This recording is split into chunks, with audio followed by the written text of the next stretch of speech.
We don't know when Robbie Ray will pitch. He's a guy who's part of that great rotation with Zach Greinke, and although Greinke was cruising, it started to fall apart, so manager Torey Lovullo had to turn to his next best pitcher, which is Robbie Ray, to try and calm the Rockies' rally. He threw 34 pitches in relief of Greinke, and Lovullo took to the microphone afterward to explain his decision to go to a starter like Ray in relief of Greinke in this one-game playoff. This is an all-in moment the chips are out on the table, and I felt like he was the best guy to bridge the gap to the back end of the bullpen. I felt like if things didn't go our way and we needed to maneuver in extra innings, we'd have some pieces left. And, you know, it's not a time where you need to save pieces, and you just manage differently when you're ahead. And I felt like Robbie was the best option for us, and he did enough to get us to that moment where Archie took over. All right, the Dodgers are up next for Lovullo, Ray, and the D-backs. Ray could have started game one. I don't know if that's going to be possible now. You look at a Zach Godley, you look at a Taijuan Walker.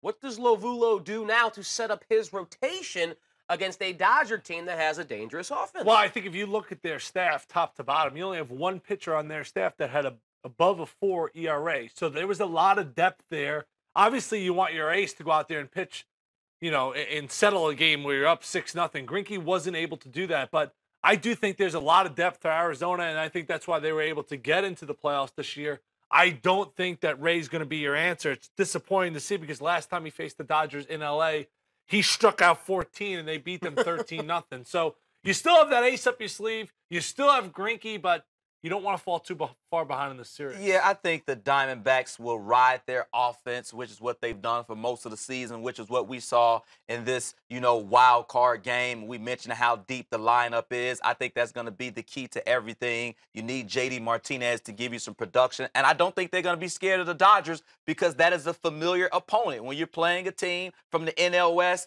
and we mentioned the success that they had, I think the Diamondbacks will be okay. I think the Diamondbacks can certainly beat the Dodgers and move on to the NLCS. You know what's so interesting in this series now? The way the pitching matchups are going to shake out. So now you move Greinke, you move Ray to the back of this series.